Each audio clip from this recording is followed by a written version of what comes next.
You know why I'm dressed up like this? No, Because I'm ready for Christmas. Halloween's ended. It's Christmas time. This is the way of North America. brother, please Speaking stop. of brothers, hello and welcome to this week's episode of Pit Against the live Flesh and Blood call-in show. I'm William Table and Legs. I'm joined by my constant co-host Kevin Smurph. Kevin, what's up? What's up? Pit Against is a live call-in show. If you'd like to be live on air talking to us about your hot take, join the Pit Against Discord by clicking on the link that's in the description. Join the waiting room channel. Put your hot take in the topics text channel. If we like your take, we'll put you on for a mic check and then put you on air. You can also put your take in the topics text channel, in the stream chat, or in the comments for me to bring up if you can't make it on, like we just had. And I'm going to read that while I'm saying, Kevin, what is up? How are you doing? I'm good. I'm Yeah? tired.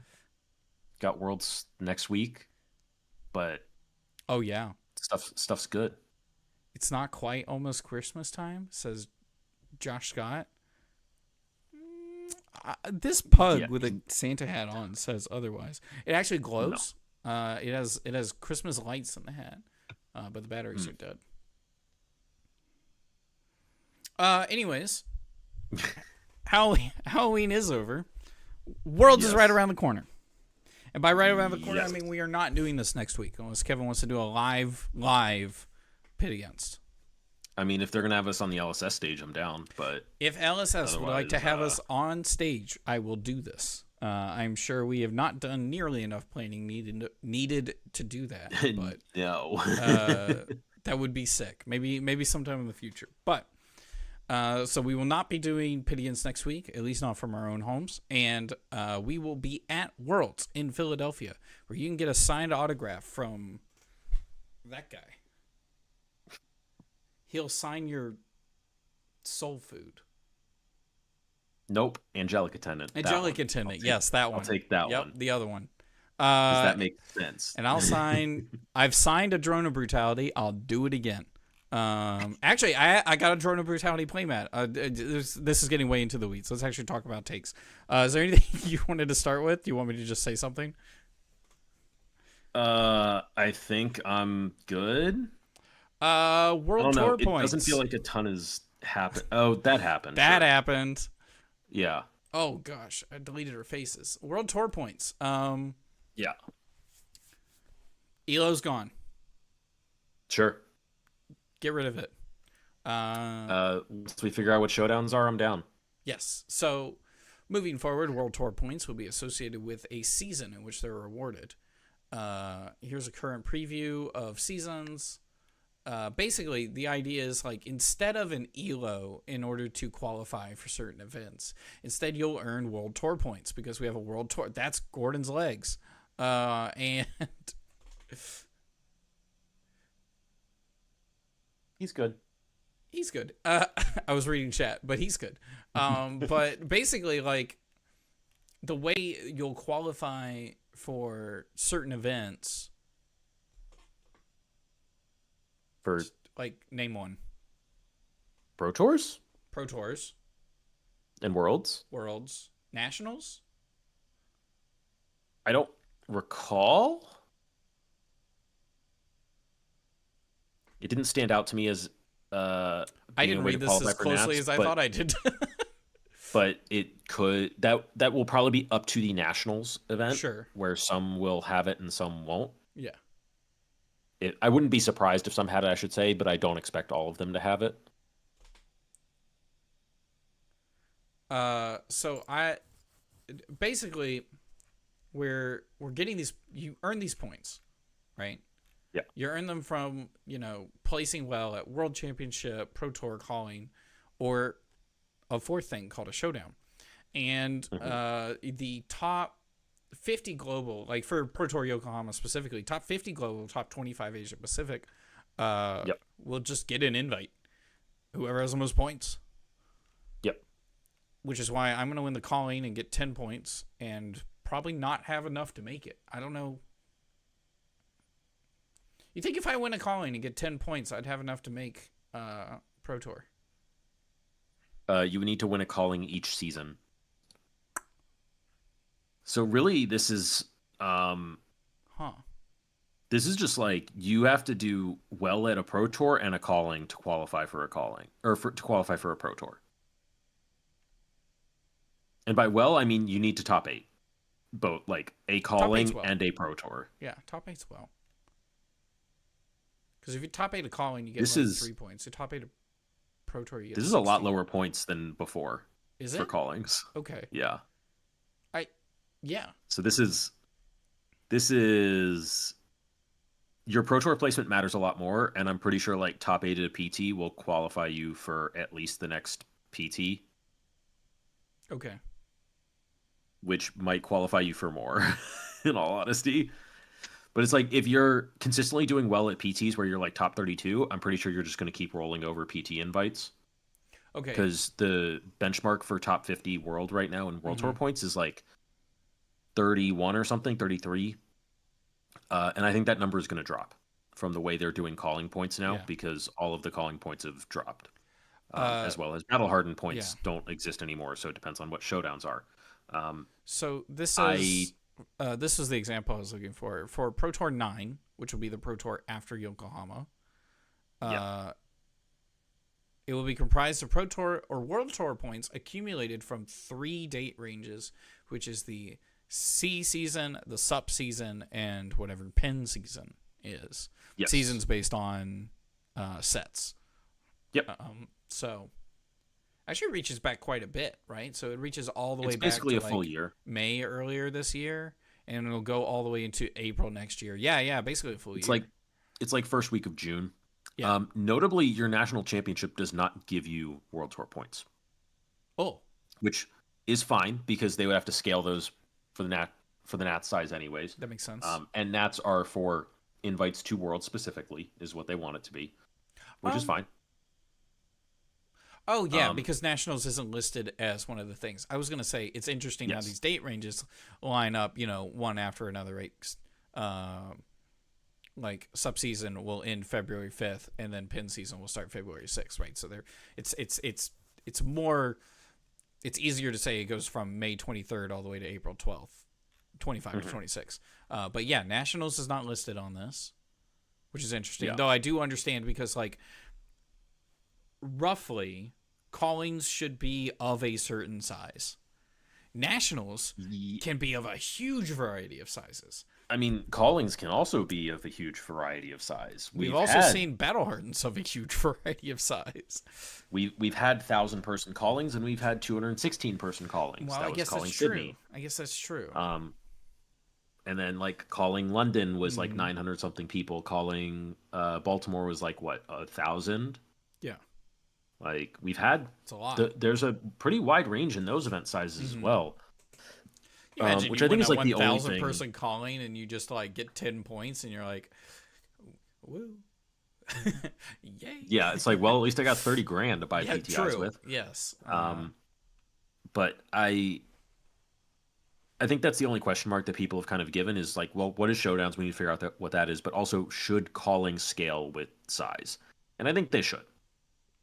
But this is probably a step in the right direction where it highly values your performance at Pro Tours and Worlds. And if you consistently do well at Pro Tours and Worlds, then you requalify. Now, this does kind of mandate that you play every Pro Tour and every Worlds to keep on that train.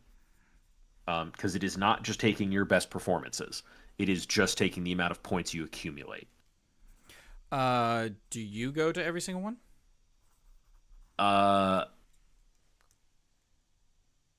Let's say starting now. I have starting not this year. Or well, like it that. depends. I mean, I'm going to be at Worlds and I'm going to be at Yokohama. Yeah. And I will probably be at whatever PT9 is because it's supposed to be America's at least. Yeah. I wouldn't be surprised by like Toronto or something like that. That would be sick. If it wasn't US. That would be sick. Mexico City. Could be. Cancun. Maybe. But Take yeah, a cruise I to mean, get to the Pro Tour. this is like very much incentivizing because you get a huge amount of points from, like, you'll get the same amount of points if you 64th a Pro Tour that you do 4th a calling. Yeah, for top 4ing a calling. Top 4ing. Yeah. Yeah. I I think this is heavily weighting it on PTs and worlds, and it's kind of creating that like pro players pro player level where it's Yeah. like these are the people who are consistently requalifying off Hmm. of their pro tour If performances. you if you get Um, uh if you get top 16 at a pro tour, you get 12 points, which is more yes. points than winning a calling. And in that Yep. sense, I think what it's kind of saying is like you have to get an invite to get to this event, and then you also did, you Yeah. proved it. You proved it. You got top 16. Yeah. I also think this is cool because it like incentivizes if you get top 16 in a pro tour, that might be a bigger tell than people were previously, because I think Flesh and Blood has a bit of a problem in perception from players where they're just like concerned with who wins and maybe who comes in second. And top The 8 difference matters some and between 16 doesn't matter at all. the difference between winning and top eighting at any point 2 Mm-hmm. through 8 is huge, and then there is a bigger drop off between top 8 and top 16, top 32, top 64, any of those. Um, in terms of recognition, but like that's just because of the way the system kind of works, where it's like, yeah, it cuts to top 8. You get to play the extra day. It's the way it is.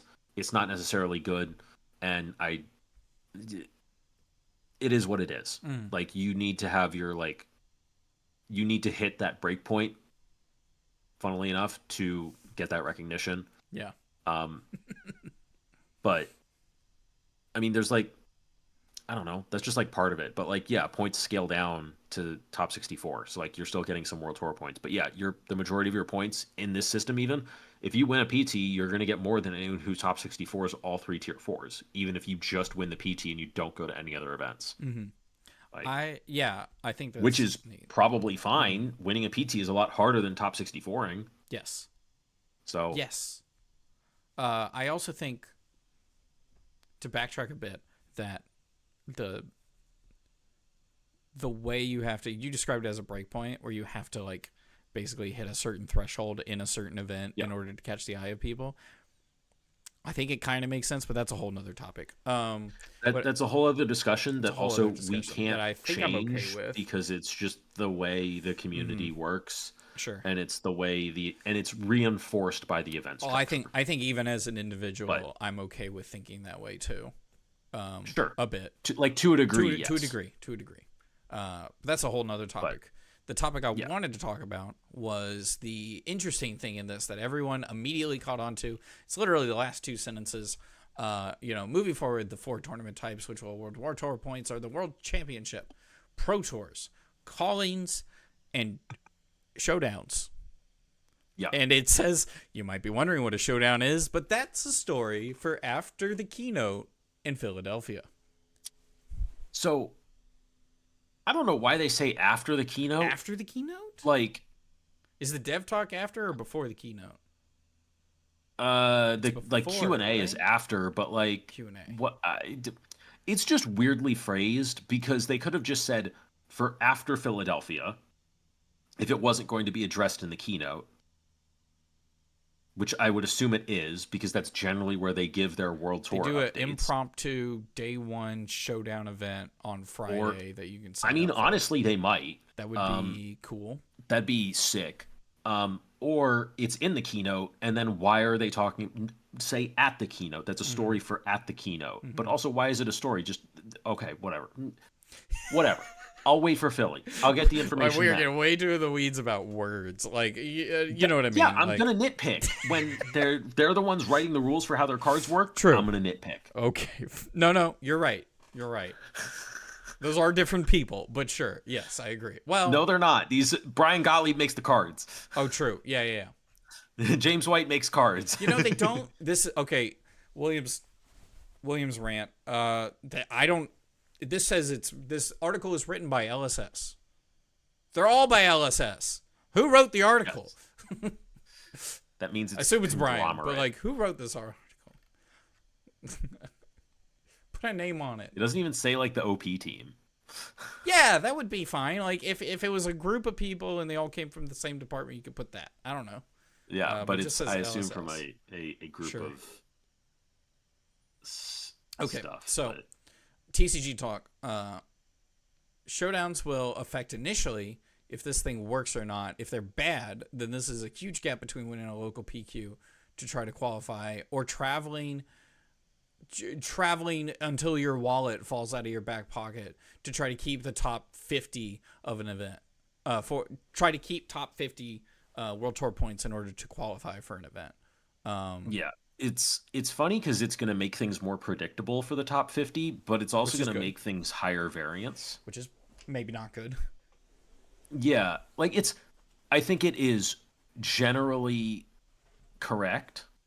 I think it is better, but it's also weirder because it's like the thing that we didn't like with Elo was how swingy it was, and most people just complained on the backswing when they're like, "Oh, I did really well at a PT, and now my Elo tanks -3 points when I go 7-1 at a ProQuest," which like. Yeah, but that's just because the multipliers on Elo were bad. That's not because... They could have been tuned a lot more. They could have, Yeah, the multipliers on Elo were bad on the front end. Yeah. Not the back end. Like, and it's going to feel kind of the same where it's like, because the thing with Elo was, if you look at the Elo charts, it was the top 8 of the last PT were all basically in the top 12. With the person who won the event as being first or second or third. Probably. And that the only reason they wouldn't be first or second is if the person who got second was already higher rated than them and they ended up first or second. And it's like the Elo system like didn't work and it felt like that, but it's still going to kind of feel like that where it's like you look at the top, the person who won is instantly going to qualify for like the next 2 PTs or the next PT plus Worlds. I lost 5 Elo on my PQ. I lost more than that in Baltimore. I lost like 40. Man. But X-Men is for...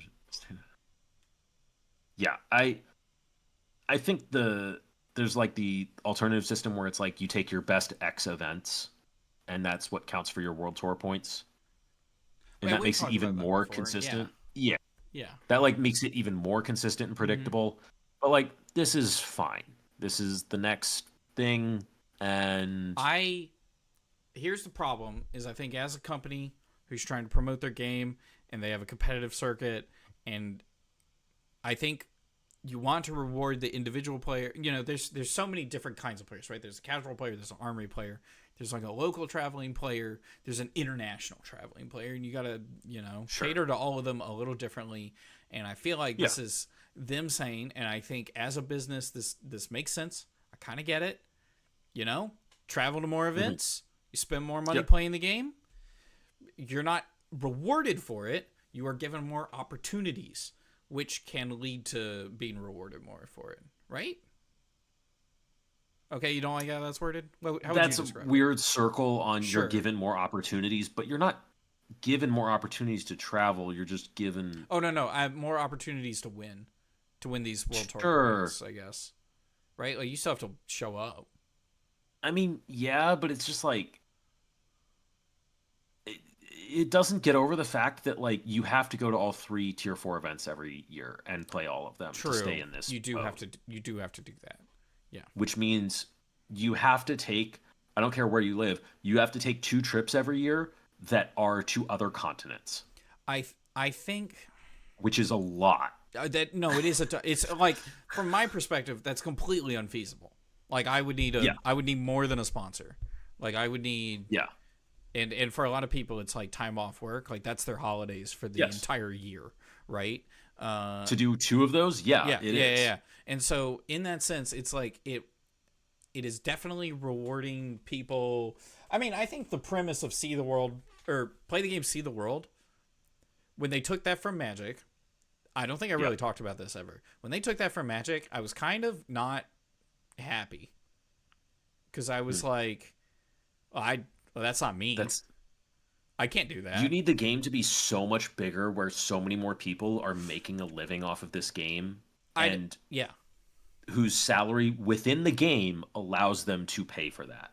And we're not there yet. Like, this has been the thing since they changed the way PT, or since invites are, earned, where PTs no longer give PTIs. Here, They give invites to the next Pro Tour. wait one second. I'm gonna do something for those watching the stream or the VOD. I've changed my computer monitor setup, so I've been staring at not Kevin. So, boom, I'm now looking at Kevin. I've turned my head, and by that I mean the head that I'm looking at a monitor is now more facing Kevin. Anyways, Cool. yeah, the only way I would be able to afford those kind of trips is if I won won a calling that afforded me to go to a more local Pro Tour, and then I won that, and then I can go to the next one. And then that pays you for you to go to the next two events. Yeah. Like you really have to pop off. Like you have to Pablo Pintor in order to go to multiple of these events outside of having other income or something like that in order to sustain this the game lifestyle. is not big enough for content creators / coaches to really do that for more than a half dozen people. Asterisk. Mm-hmm. And this is just like the continuation of like they're wanting. This system is going to be good in 2 or 3 years if the game continues to grow. Sure. It still has a little bit of it has some growing pains to get through, where it's going to feel weird. I think because it's going to be the same thing of like it's going to be the same. It's going to be the same crap where you win the Pro Tour and you get an invite to the next Pro Tour, but you can't afford to go because it's across the world. Yeah. Yes. Yeah. But you don't get a PTI. You won Worlds, or you top 8'd Worlds, or something like that, and now you can't go to the next one. It's all the way somewhere. Okay, so that is an argument, right? But then I do think also this is kind of them, being like, well, we do want to reward those that can do all this. Sure, that's fine, but like this is not your system. Already did that. It gave PTIs. Yes. I It don't. already did that. Like, how is this? Are we still getting PTIs? No, we're getting invites to the next Pro Tour. My top 8 in London got me an invite for Singapore, which then I immediately lit on fire as I won a PQ the next weekend. I know. It's, oh gosh. That value's gone. Like, I would have loved a PTI. And if you're going to cater to pro players, if you're going to cater this to pro players, if you burn their value in front of them this way, to cater to them would be to understand the value that you were handing to them. Honestly, to, like having more. Maybe. I understand if their thing is they don't want more PTIs in floating the system in whatever. I guess I understand that, but also having more PTIs in the system makes them cheaper and people are more likely to buy them, which means you're going to naturally redistribute them more. Yes, acknowledge that your system works that way. I understand you don't want it to suck it up. It's going to work that way. Well, I think there's other ways you could do it too. Like if you set these PTIs to have an expiration date of a year, that kind of solves it, right? Or maybe like 2 years? 2 years would be fine. 2 years would work because that's like you can get the full cycle of like the event comes back to your region. Yeah. You will get another PT in your third of the world. Or it's Singapore and you can use that invite for Worlds next year. Yeah.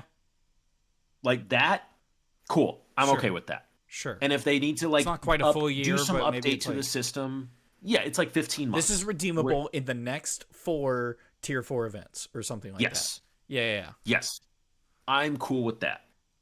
And I understand if they have to do whatever update to the system to do that, make it work. Make it work. That being said, I don't hate the point system. It's fine. It'll work great. It's more interesting.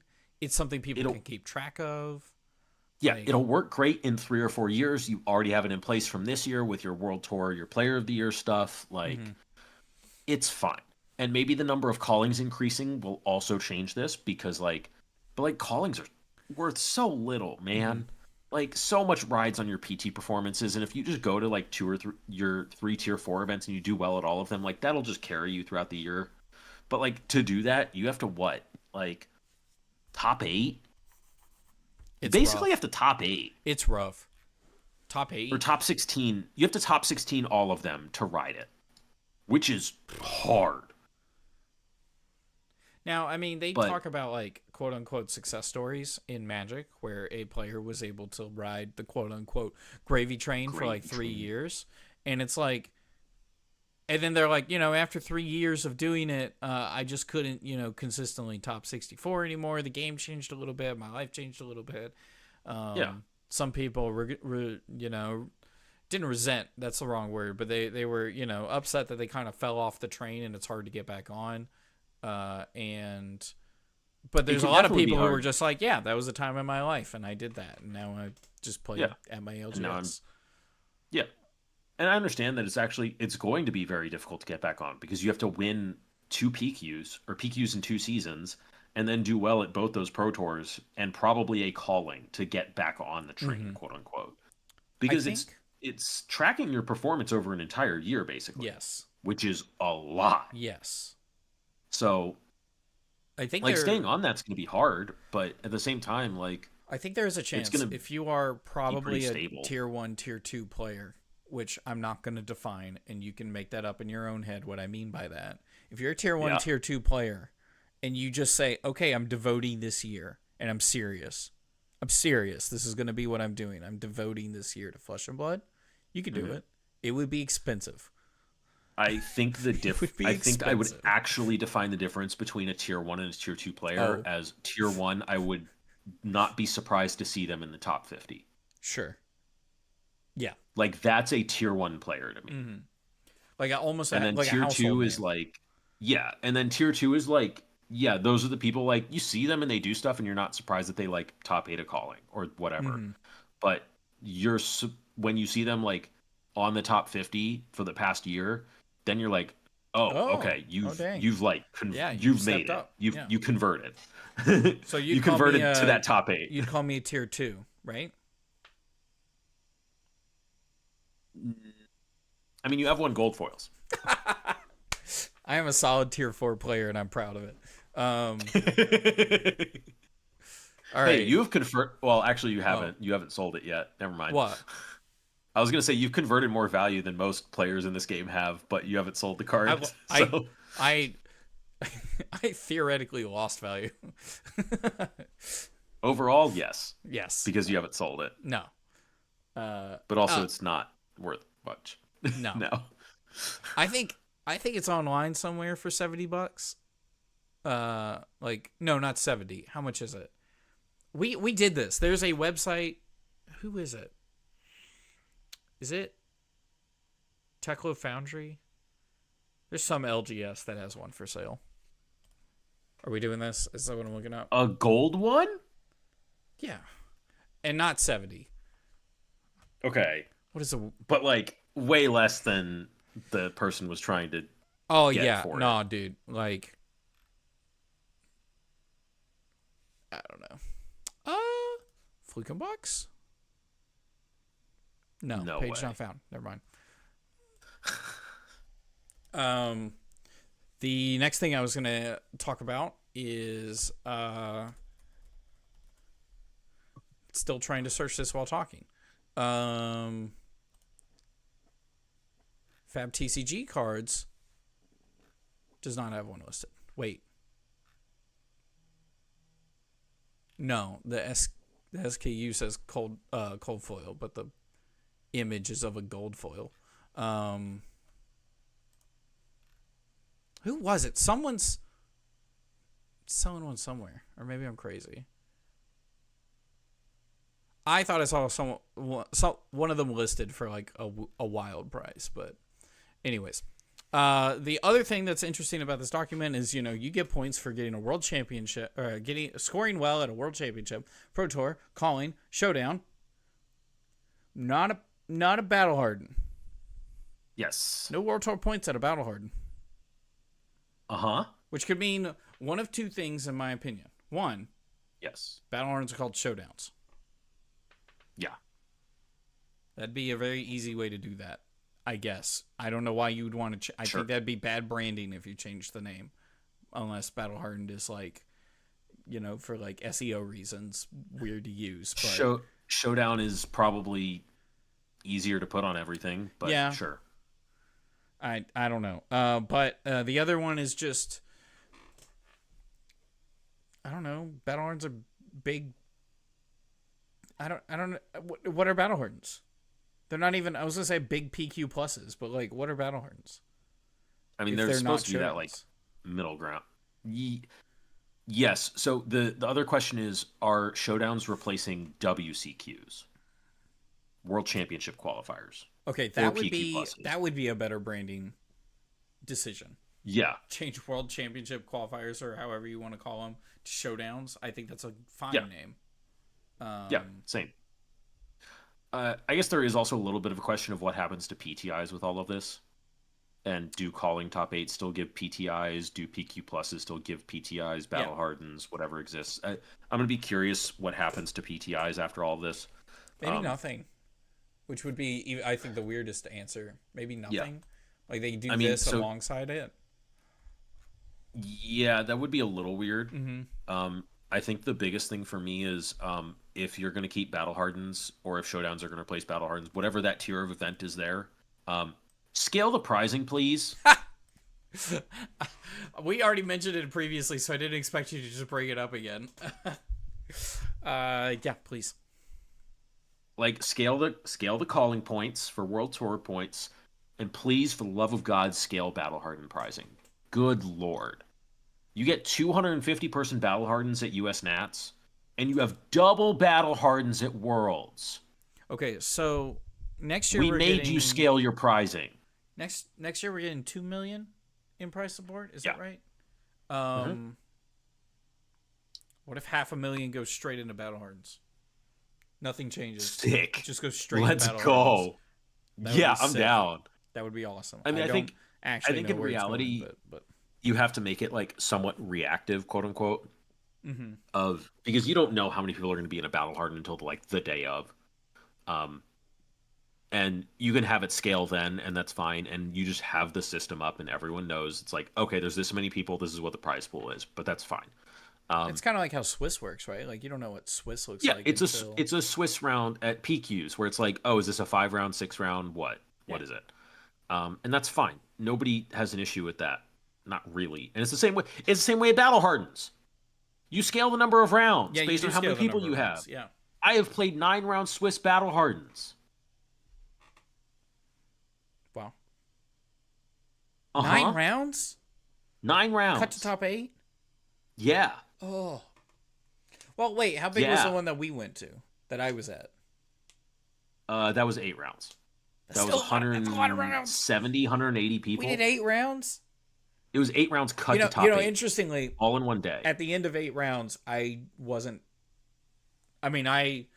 treat myself very well when I go to these events. I sleep well, I eat well, I keep myself hydrated.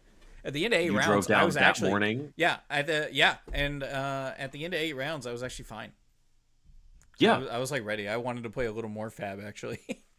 Yeah, and then we went to get food, and then you were like, "Oh, okay, it's all setting in." Never mind. Yes, the carbs. It's once you stop. Yes, it's once you stop that you your everything catches up to you, and you're like, okay, I can't. I'm allowing myself to shut down. I can't sit down between rounds. I have to keep the body moving. I got to keep the brain moving. But that being said, you just keep going. 9 rounds, cut to top 8. Ton of rounds. You're gonna feel that tomorrow. Probably pay better than I'm older than 30. 45-person Battle Harden. Yes.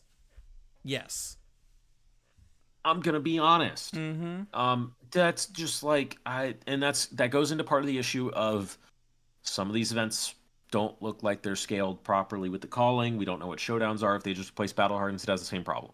Yeah. That's it. Mm-hmm. All right. Did you read? I'm gonna change the topic. I think. Did you read? There were 2 interesting comments to my Bluesky post I made earlier. I did not see. I literally made it like an hour ago. I was Okay. last call in show before Worlds. I need your hottest takes. You have 5 minutes. So Uh, sure. No.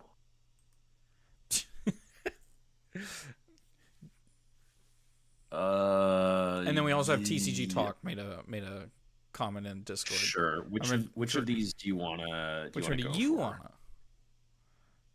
wanna? One of these, like, I just don't know how to argue either Sure. way. One of think I these already is know that one. incredibly boring from an assassin huntsman main. Or like not boring, but just like I don't know. What does that look like? Again, we don't know. And then the other one is just like yes, but no. Is that the good decks not great? The Syndra Inverdance one. Yeah. That one's like yes, but no. So here's Okay. Let me read it. All right. Yeah, So go had we had a couple of replies to my last minute post where one of them was Deathblade Killer. Syndra and Verdance are good decks, but they're not great. They just seem that way because people are reluctant to build reactive, defensive sideboards that are both holistic and targeted. This sounds like AI wrote it. It doesn't. It sounds like the generic talking point of someone who hasn't like talked to like the dedicated fatigue mains. This sounds like that are like playing against the top Verdance and Syndra players. I guess I guess not the take itself. I mean the word choices come to me as you have spent all afternoon crafting this. Sure. Defensive. It's a little too curated and targeted. I'm not. Yeah. So Syndra I don't is mean hard to to deal with. Criticize them too much because I think I asked for hot takes and I got them. Yes. But itself. I guess to respond to that, so Syndra is hard to deal with as a pure fatigue deck, a purely defensive deck, just because they get a lot of options in the way they play around it, and Flick Knives is very difficult for fatigue decks to deal with. And targeting it is not easy, and it actually like messes with a lot of your ability to stop what they're doing on when they do their thing. Verdance, there isn't a dedicated fatigue deck that beats Verdance. There just isn't. And I say that talking to one of the best not consistently, not like hard consistently, right? Like if the Verdance players are doing, it's basically unwinnable. Yeah. And I say that talking to Randy Davis, who is one of the best fatigue players in the U.S., top 8 of U.S. Nats. Love him.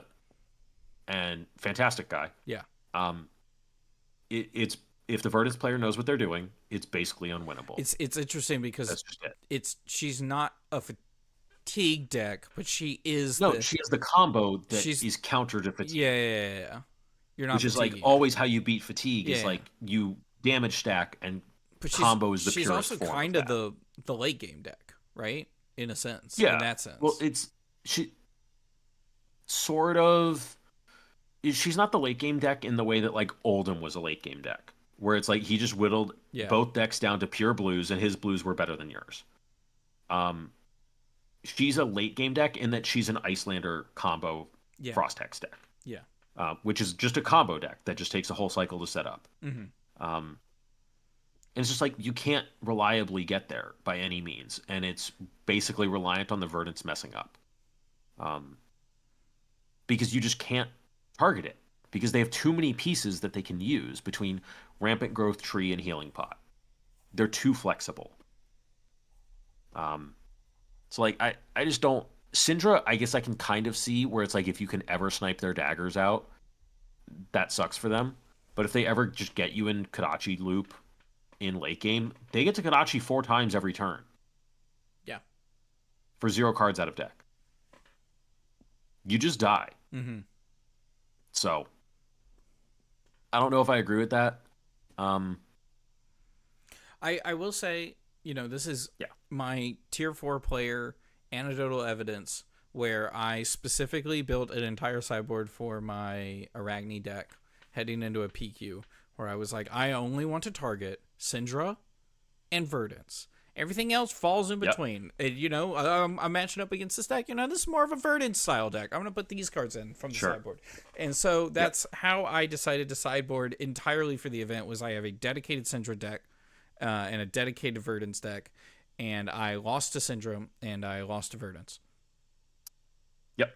And then I also lost to Florian, which is other Verdance. Verdance.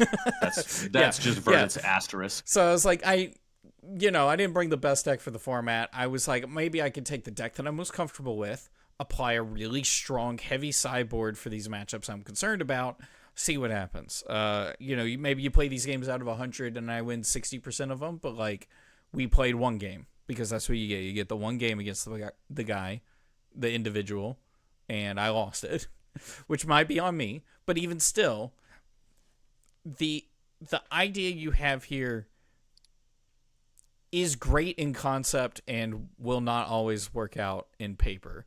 Not all classes have cards that can deal with this. Yes. Also, yes. Yes. You have to pick a hero specifically to do it. Yeah. And I mean, TCG talk. Blocking Syndra does not win the game. It's got to be blocking paired with disruption. I think you could also do blocking paired with better value, but it's hard to find better value, right? I mean, you have to get the better value, quote unquote, because you disrupt them and decrease their value. Yeah. But you're probably not better valuing with like plus value cards. Yes. Yeah. So it's interesting. I like the idea of the take. I think more people should look at their pet deck and be like, not just sideboard. Sideboard doesn't necessarily mean, swap between game plans sometimes. Or I do know there's a lot of people who like play very casually and they have one deck. They run 60 to 65 cards into everybody and they're not super concerned about changing things. And there's a lot of cards that don't get played that could see play. Like, I was running Spreading Plague. I ran 6 Shred. Like, there's cards out there that aren't meta that could work for, specific matchups that you're concerned about. But that doesn't mean you win. That doesn't guarantee. I sideboarded correctly does not mean I win. I have sideboarded against you. The game is mine. That is not true. At the end of the day, there's still a bit of a meta, and you do have to kind of play around it if your goal at the end of the day is to win the event or win those matchups. Yes. Reliably. I don't know. Any more to talk about on that? I don't think so. I think that's just like you haven't taken that next step thing. Sure. I think there is a lot of people who present party included where they're just not financially able to or not mentally able to just be like, all right, I'm playing the best deck in the room. Sure. Right? I would phrase that differently, but sure. Phrase it better. I'm going to play. Yeah. People who say I'm going to play the deck I want to play because I want to play it. Yeah. And I accept I go into the event to some degree accepting the consequences of that choice. To some degree. Not every. Yes. Yeah. Some degrees are high and some degrees are low. Oh, yeah. There's some massive variance in those degrees. But yeah. I can think very clearly of certain players who are just like, I'm going to play my deck and I better win on it or I've ruined my afternoon. We've all met those people, right? And it's native to the TCG space. But also, I think there is a healthy person out there who's just like, I'm going to play my deck and I'm going to play to the best of my ability, and if I don't screw up, maybe I go 2-3 and it feels good. Sure. I don't know. That's I'm going to play my deck because it's fun. Yes. And they're not caring about their results if their acceptance would be 2-3. When I play 3 with Go Again as Slippy, and you have no idea what the other 3 cards in my hand are, and you just happen to be at 3, most fun game of Flesh and Blood I'll ever play. That's what I want to do, is I want to live at reaction speed. All right, I think TCG's Talks comment is reasonable to talk about, right? Sure. I don't remember if you made a comment on that one. But they said LL is a reasonably new competitive format. Top tables may not be affected. But do you think the price of a top LL deck and card pool newer Do you think the price of a top LL deck and the card pool newer players hunted and newer may may affect LL deck choices enough to skew representation and potentially outcomes of placings? Is LL too expensive? Are the cards too hard to find? I think that's what I'm reading now. No and no. Okay. I think the bigger issue is just like it's still just like not enough LGSs sell Flesh and Blood singles. That's just a blanket thing across the board. Unfortunately. So I live close to SCG. It's not necessarily my LGS. SCG sells singles. My LGS does not. But that's also SCG that runs every Tier 4 event that's in the SCG, the US. Right? So yeah, the Star City Games. Yes. Where the back of the store is bigger than the front by a factor of like 3 or 4. And everyone who plays TCG has worked there or is working there in the area. Pretty close. I think it's more an accessibility issue because if more stores if Flesh and Blood was bigger, more stores would have singles and they would buy older sealed product, which is all generally fairly cheap right now. Sure. Yeah. For Everfest is still $50 a box, Tails is still $60 a box. Like the availability of cards is not the issue and the cost of cards is not the issue. It's still that this is a hero-centric game. So if people are not going to play the top decks, because the top players are going to play the top decks. Yeah. That's just the way that works. And like he said, top tables may be unaffected. I think top tables are generally going to be unaffected. These decks are actually going to be generally cheaper, I think, than your normal CC deck. Yeah. Until you hit like Marlin, who has 3 Fables. Like, sure. Yes. 3 very But also those are still super optional. Mm-hmm.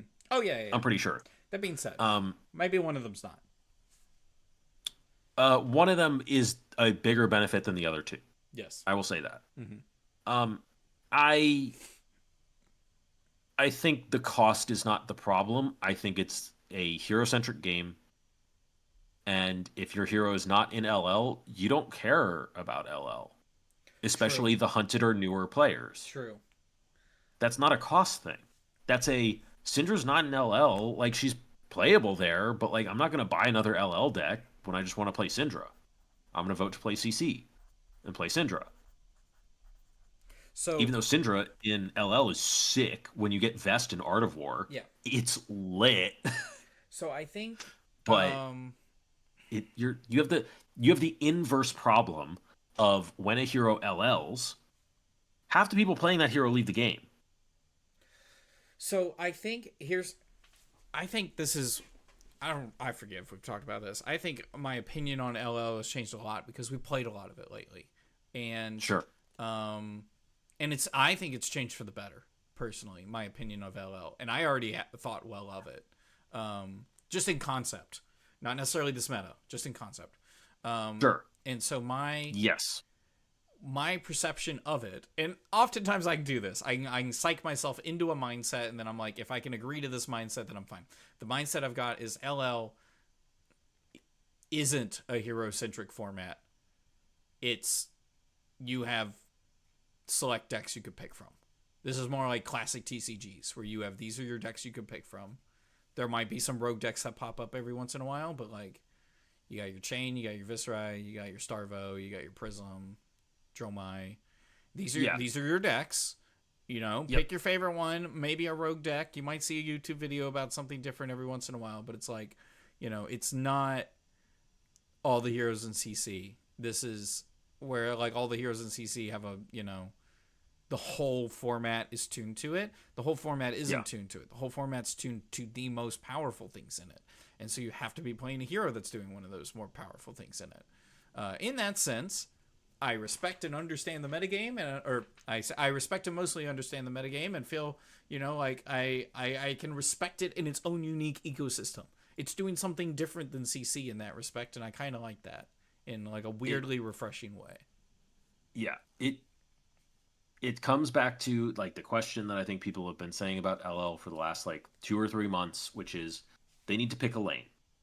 Mm-hmm. Either it's a format where you can play all the heroes, and then you have to balance it to do that. CC plus. Roughly. CC plus. It would be CC plus at this point because the disparity in hero abilities is huge now because of the way they've done CC. Or it's a format where you can play your funny cards, where you can play Art of War, where you can play Oakenold and Starvo, where you can play Runegate Chain or Skeleton Viscerai. Like, they need to pick a lane because you can't have both. I'm biased. I want that. I want the funny cards. I think that's what the point of the format is. We already have CC. I don't want CC plus. Sure. But then we can balance around that, and we can make those choices, and they've split the difference. They have, right? So the other half of the argument, like somebody on Twitter will be like, frick, I was playing Aurora all year. I think I can play it in LL, but I've just lost my last 5 games against Viscerai. How am I supposed to... Frick. Yeah. What am I supposed to do? I didn't find my Flicker Wisp combo, but they found, their things, and also Flicker Wisp wasn't enough damage, and like it comes back to LSS deciding what it is and telling us that it's what it's intended to be. Because I don't think that's been very clear. And I could be wrong. If there's places where they've been more explicit about it, please tell me. I had this realization where I was just like, oh, I now understand the format better. But that's because I had to find it out on my own. I had to like play enough games to where I'm like, oh, I can't play new. No, it's not a format for new. It's a format for these things. And you can play new, but like, it's still it's. Yeah, just because you have Bonds of Agony doesn't mean you can play Slippy. Yes, that's it. Actually, I did try to play Slippy, and I beat a really bad Zen, and that was it. I lost a ton of other games, and I was like, Art of War is not saving this deck. Yes. Chain's hero ability says mine, but better. Yes, but for whatever I want. Yes. With better things. It's whatever I want. It's more variety in things, and I draw cards. Yep. Yeah, so... I mean, that's the thing for LL, and it's like, they can fix that. I don't think card price is the problem, because I think those decks are actually relatively cheap. The equipment might be a little more expensive, but that's only because the equipment is overlapping with CC. The whole deck prices are probably actually very cheap for, like, Starvo and Viscerai, because those cards are not in demand in CC. The cards that are in demand are Face Purgatory, Spellbound Creepers... Well, I was going to say Felling and Plow Under, but like those got reprinted and they're actually much cheaper now, right? They are insanely cheap. Are they? Are they sub 10? Felling is down below $6. What the frick? Why am I borrowing? Did you not see that? I think the point of what we're talking about is, the price of LL. I checked how much a Starvo deck was a while CC ago, is cheap. I'm borrowing an LL deck from somebody. I can't. An entire deck. I am literally going to borrow an entire deck from somebody. There's one card they're missing, and I think they're just like, I want that card anyways, and so they're going to buy it. We might be splitting. We'll see what happens. The cheapest Felling of the Crown right now. So to get a playset of Felling of the Crowns is $18, shipping included. That's very on reasonable. TCG Player. Yeah. From 3 buyers, by the way. That's 1 copy each. Plow Under is $2.30 before shipping. Honestly, where it should be. Okay. I'm low on Plow. Sure. In CC, right? So, like, I think it's... Sure. Yeah. And it's funny because Plow Under and LL feels insane. Yeah. Because everything is a combo deck. Turns out Disruption, when your opponent's value is 50, means that your card's negative value for them is negative 50. Yeah, no, it's crazy. But it's like, that's... Bonds, and you hit Cerebellum Processor.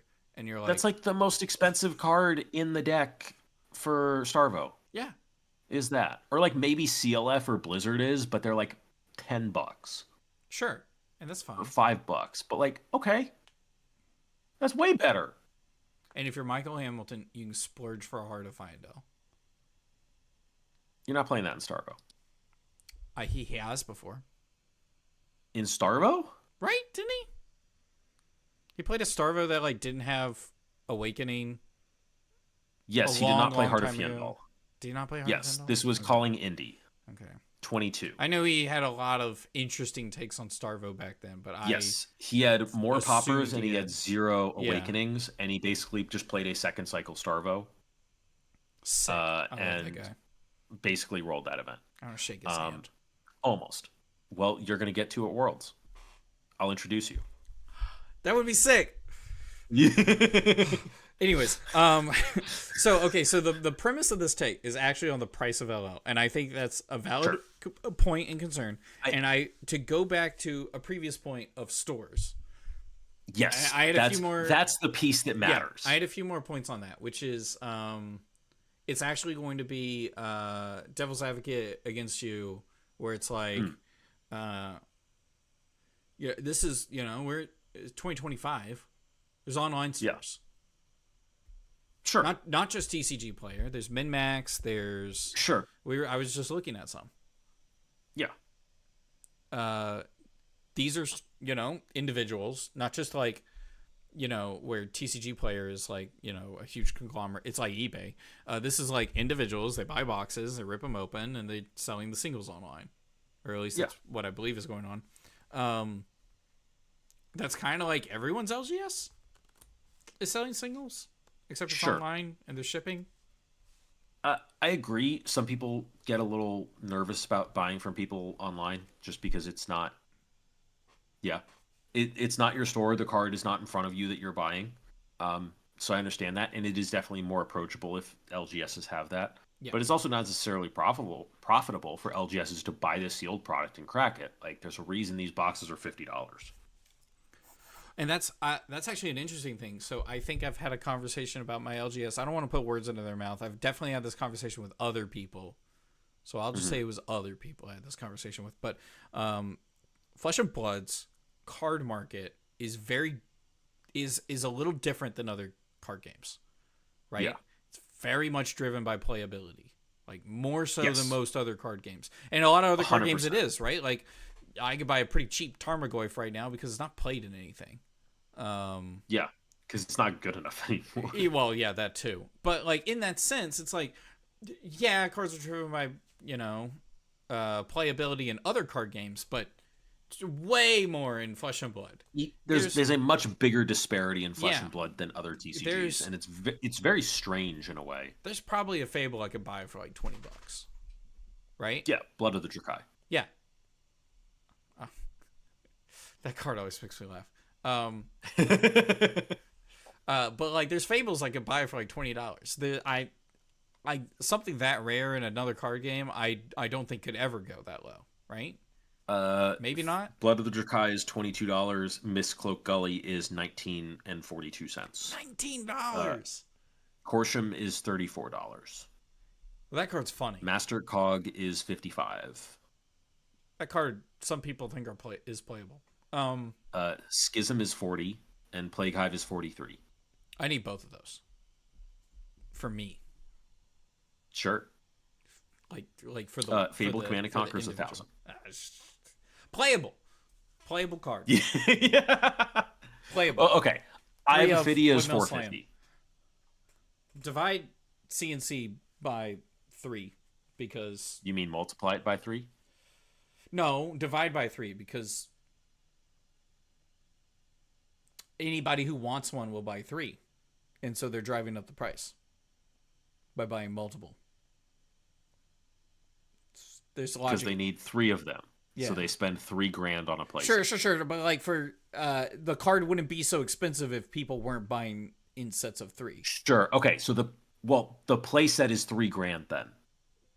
Yes. Compared to the playset of Heart of Fjendal that is $240. Well, then maybe the playset would be what if you could only have one in your deck? Would it still be $1,000? No, then it would be lower. That's what I guess that's what I'm trying to get at. Sure. I'm trying to compare it to other Fables. Yes. So okay, I see where you're going with this now. Maybe it's like 333 or something. I don't know. Sort of. Probably still more than that. Probably.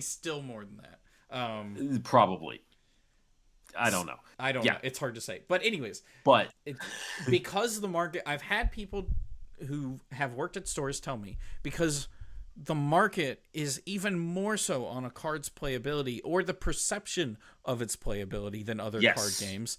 It is hard to buy boxes and sell singles at a consistent price that people are okay with. Yes. And you gotta stay on top of that. Like, you gotta, like, read the room when it comes to, like, card prices on things, and, like, it's a lot. It's more, I think it's more so for Flesh and Blood than other card games. It's a lot to keep track of when it comes to selling singles. Sure. And so it can be harder, and Flesh and Blood isn't the biggest trading card game in the world, right? I don't think it's the top 4 trading card game in my LGS. Probably not. It probably is top 4. It's probably like the 4th one. It's somewhere for most stores 4 to 6. Sure. Most stores that carry it and Yes. run events. Yeah. It is somewhere 4 to 6. Yeah. And so in that sense, I it's like, think it is closer to 5th or 6th. it's hard to devote all that time and effort and resource and risk, right? Like, yes, you buy a card for who $60 and then it tanks to 0. Yeah, as somebody who has a lot of money still in Flesh and Blood, yes, I agree. I understand. Yeah. I'm waiting on. I have a bunch of cards in a box that are waiting. And so I No. think, no, you're good. I think it just is a bigger risk for LGSs, and so it's harder for them to carry it, and the game isn't as big. There's a lot of reasons. I can kind of get why it's not going to be in stores as much, but that does affect card prices in a way where it's like, if I could buy this at my LGS for the same price and not pay shipping, then it actually probably just lowers the price of however much it'd be online indirectly. Yeah. Like, I don't know. It's a lot of reasons that compound onto what's going on here, and that might raise the price of LL decks up a little bit and older cards up a little bit, or cards from sets that aren't opened as much. Do you know how much Already Dead is? It's like $25. How much was Felling of the Crown again for the jury? 70. Yeah. What? Wait, what? Felling was 70. No. How much is it? And then how much is Already Dead? It's currently like $5.50. Yeah. Already Dead's double in price. That card's unplayable mostly. Isn't it like $10? I thought it was $10. Oh, it's down to like $7.50. Okay. Oh. That's not bad. Well, I mean, the reason it's $7 is nobody's opening Bright Lights. There's no demand. There's no it's demand. From Bright Lights and its expansion slot, and there's just no demand for it. Yeah. No one's buying Already Dead. No one's buying Bright Lights. So. Yeah. So, for that reason, I think it's hard to get a grasp on selling the stuff, and I can understand why maybe getting some cards from older sets can be more difficult. But I think in general, you're right. You're not cashing out nearly as much on an LL deck as you are a CC deck. It can be hard to ask a person to buy an LL deck if they've already bought into a CC deck. Yes, and it's because which is part of that is because there is so little overlap now. Yeah. Compared to actually like a year ago at like Amsterdam, there was a bunch of overlap. You could just port your Zen deck over to LL. Actually, in that Battle Hardened, that 20-person Battle Hardened, there was a lot of overlap. There was an RKO that we're pretty sure was probably just a CC deck. Yeah, and there was a Riptide deck. The one like the month before. Yeah, that's right. That was just like exactly the same as his CC deck. I take it all back. Just play your CC deck in LL. You won't win, but you'll have fun. I mean, yeah. You're going to see some crazy shit happen. You're going to go 0-2, and then you're going to have fun. Yes. You'll lose Viscera, you'll lose a Starvo, and then you get to play against other people with their CC decks. And then you wonder, why am I playing LL? And it's because you don't know, because LSS has not defined it yet. Yeah. I think that's the biggest thing. Is like, we just need a direction. Sure. Yeah. But that's been said so many times already. So one more thing. I think we're about wrapped up, right? Yeah, I think so. One more thing. Going back to the World Tour points update, there's an interesting thing here where it says set number. They're talking about the dates for the seasons and sets. It's got Rosetta Hunted. High Seas Super Slam pin, which we don't know what that is. Set 19, Yep. which we know is going to come in May. And then they have announced set 20, which means we will get a 20th set of Flesh and Blood. That's very exciting. And I think that basically wraps up what we're talking about today. Sick. I love that we just keep getting to play. We just keep getting the game. There's more games. It's going to keep going. Keep going. I remember when they announced Dusk Till Dawn, and they were like, this is our 10th set. This is going to be insane. It's going to be so sick. And then it was fine. And now we're going to set 20. Which is why I'm excited for set 19. I'm not excited Yeah. about set 20. I'm excited about set 19. It's the set before the 20th set. I'm excited for 19 because it's probably Vault Haven. I think I don't care about speculation at all. I mean, yeah. I mean, we know it's the Aurora set, so. Oh, that's right. Could go back to Candlehold. And then just no more ice. It's funny I think it's because unlikely, and that the we're probably going to get an ice.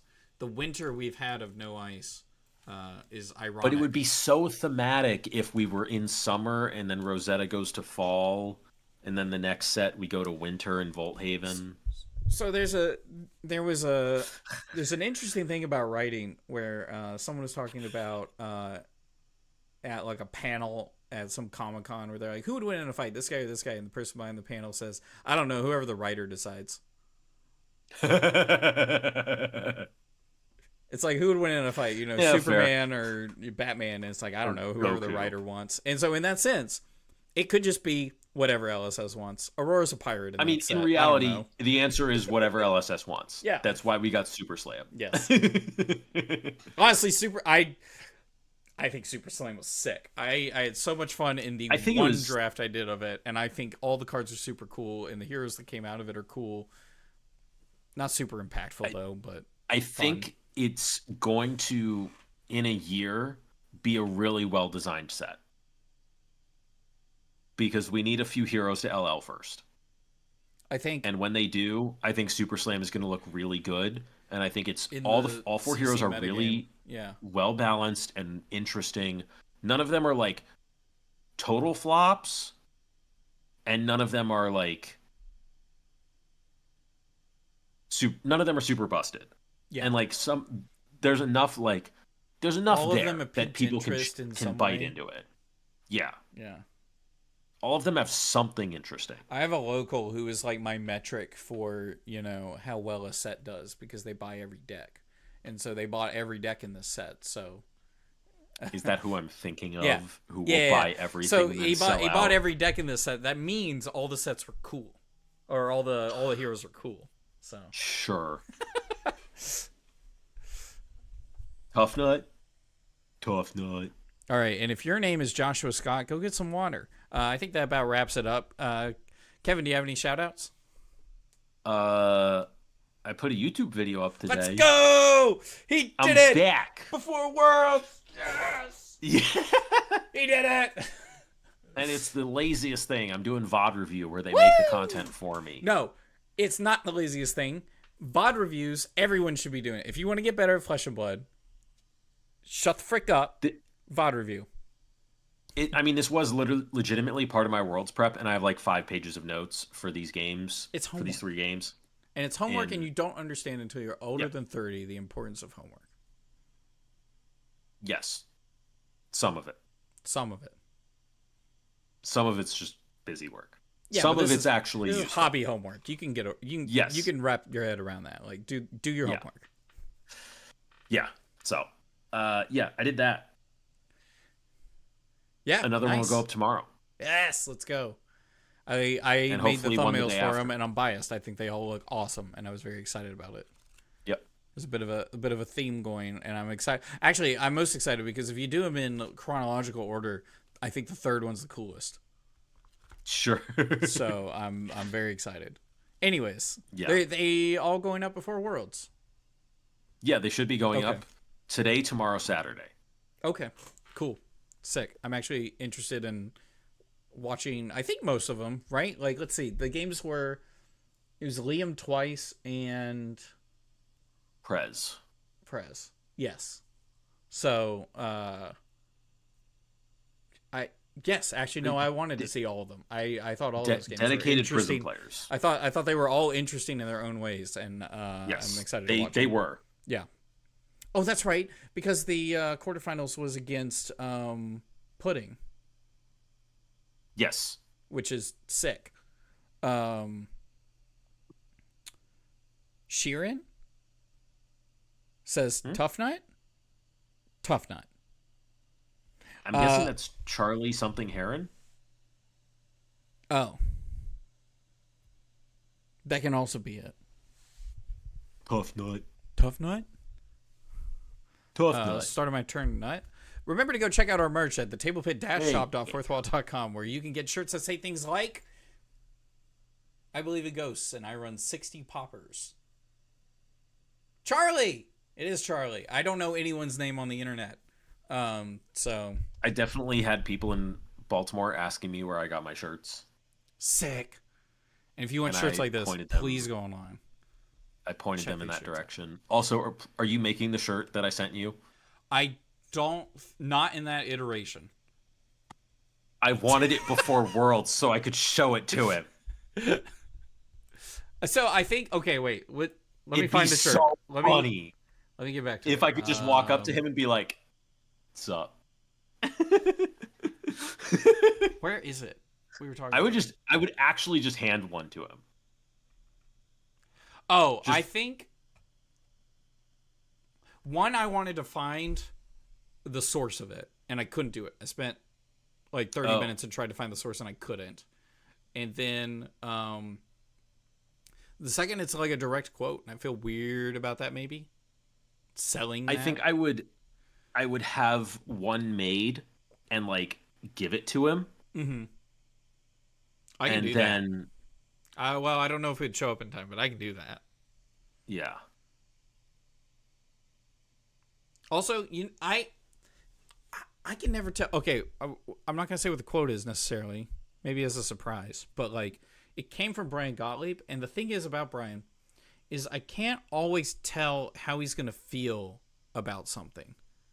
Sure. Like sometimes I've seen him talk a little bit of smack on the internet, and then sometimes I've seen him be like, "I hate that," and I hate it when people do that. Yeah. And so I can't always tell how he'll interpret something, and that's probably just because I don't know him as a person, right? So I don't know him well enough. So, Charlie, you've got a shirt from the Table Pit, right?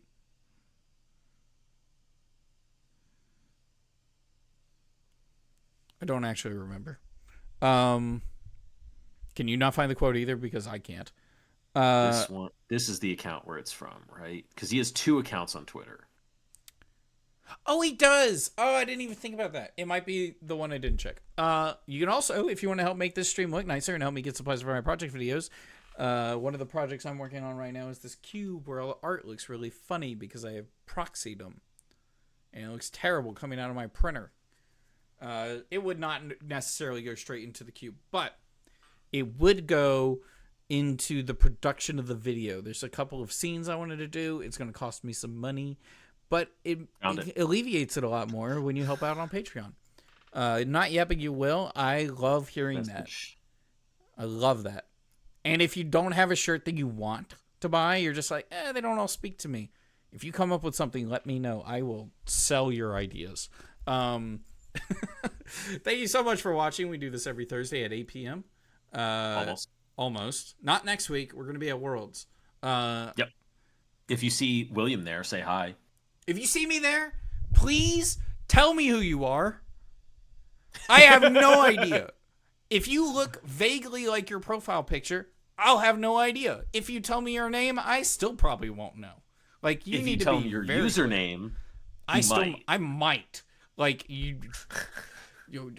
hopefully, 100 episodes of this, you probably understand that my memory does not actually exist in the same way most people have memory. So please just introduce yourself. Like give me the elevator pitch. I want to meet you. I want to hang out. And I'm going to be bringing the cube. This cube that I'm talking about, I'm sleeving it up, and well, maybe not in these sleeves. I'm going to sleeve it up in probably all one sleeve color. And it's a powered Shapeshifter Cube. It's Tome Shapeshifter Cube, and it's great. So if I have space, It's so much fun. it's so much fun. If I have space, please try to join this. It's so good, actually. Yes.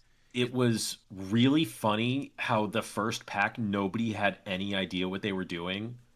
And from somewhere between the beginning of pack 2 and the end of pack 2, they were like, "Oh, I got it. Yeah, I got it. Oh yeah, I got the funny thing." We had Dex draft, and I knew exactly what Dex would sound like when he's drafting, because about like pick 5 or 6, he goes, "Oh, I could do this with this, and I could do this." You know, he's very vocal about Flint the Quicksilver drafting. on Romping Club. Yes, yeah.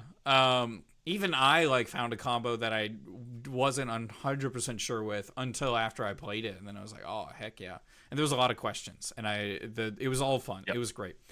So try to find me with that cube. Yep. Thank you so much for watching. We have no blocks at Chill Talish, our stream, where we do and don't block Saturday morning at 9 a.m. I think that's fully the plan. This weekend, and then after that we have the design table at Chill Fab Themed Art Show, which I am 100% doing this weekend. I'm just gonna make it happen. And actually I have someone I was gonna reach out to about that. But thank you all so much for watching. Bye.